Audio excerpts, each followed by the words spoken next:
तर्क परोक्ष प्रमाण का तीसरा प्रकार तर्क है। तर्क भारतीय दर्शन का सुपरिचित शब्द है। चिंतन के क्षेत्र में इसका महत्व बहुत पहले से रहा है। न्याय शास्त्र में इसका विशेष महत्व है। तर्क को परिभाषित करते हुए कहा गया, अन्वय व्यतिरेक निर्णयस तर्कः। अन्वय व्यतिरेक के निर्णय को तर्क कहा जाता है। इस परिभाषा में दो शब्द हैं, अन्वय और व्यतिरेक। इन्हें समझना आवश्यक है। अन्वय साधन के होने पर साध्य का होना अथवा साध्य में ही साधन का होना अन्वय है। साध्य साधन की चर्चा विस्तार से हम अनुमान प्रमाण में पढ़ेंगे। यहाँ हम इतना ही समझें कि साधन के होने पर साध्य का होना। इस वाक्य का तात्पर्य यह है कि जहाँ जहाँ साधन होता है वहाँ वहाँ साध्य अवश्य होता है।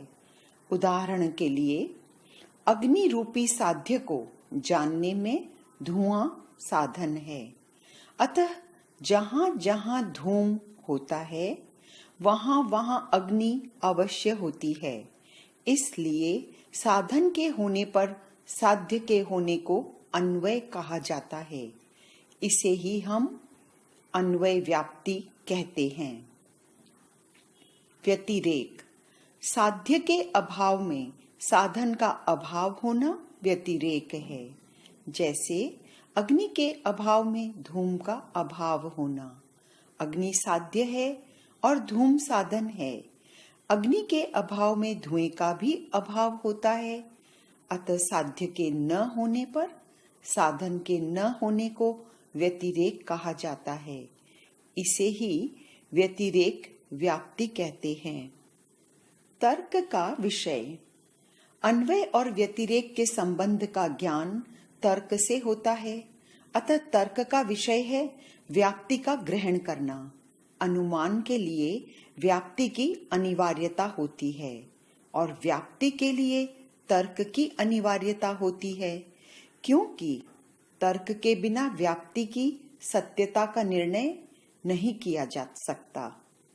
प्रायः सभी तर्कशास्त्रीय परंपराएं तर्क के इस महत्व को स्वीकार करती हैं। उनमें यदि कोई मतभेद है तो वह इसके प्रामाण्य के विषय में है। तर्क प्रमाण या अप्रमाण। जैन परंपरा में तर्क प्रमाण रूप से स्वीकृत है। इसका अपना स्वतंत्र कार्य है। इसलिए यह परोक्ष प्रमाण का तीसरा प्रकार है। जहाँ जहाँ धूम होता है वहाँ वहाँ अग्नि होती है। यह व्याप्ति है। इस व्याप्ति का ज्ञान तर्क प्रमाण के द्वारा होता है, अतः यह प्रमाण है। नैयायिकों के अनुसार व्याप्ति का ज्ञान तर्क से नहीं अपितु प्रत्यक्ष से ही हो जाता है। प्रत्यक्ष से जब हम धुएं को देखते हैं उसी समय धुएं और अग्नि के नियम की प्रतीति भी हमें हो जाती है। उस समय हमें ऐसा संशय नहीं होता कि ये धुआं अग्नि से उत्पन्न हुआ है या किसी अन्य कारण से हुआ है। अतः व्याप्ति का ग्रहण प्रत्यक्ष से ही हो जाता है। इसके लिए तर्क को अलग से प्रमाण मानने की आवश्यकता नहीं है।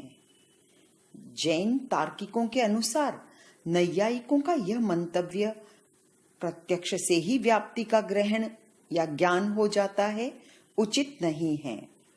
व्याप्ति का ग्रहण तर्क के द्वारा ही संभव है, प्रत्यक्ष के द्वारा नहीं।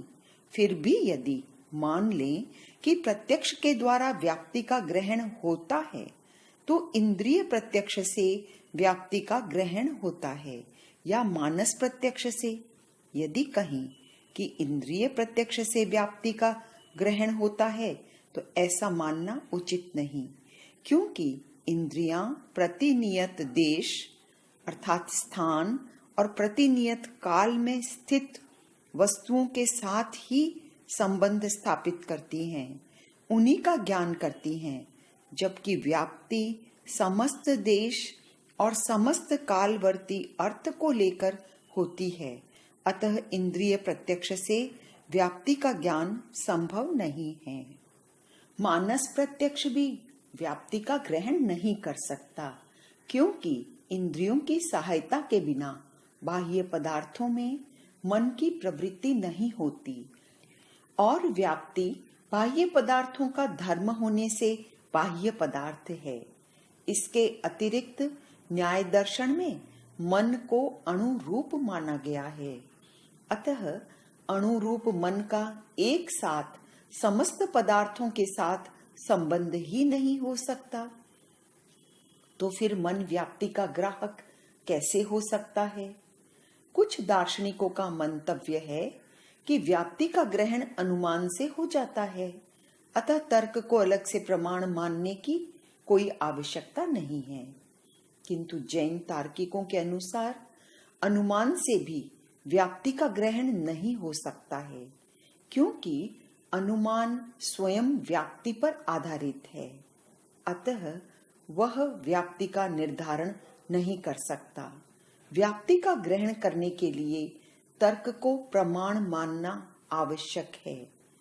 तर्क के द्वारा ही धुएं और अग्नि के अविनाभाव का निर्णय होता है और अविनाभाव को निश्चित होने पर ही साधन के द्वारा साध्य का ज्ञान अर्थात अनुमान किया जा सकता है।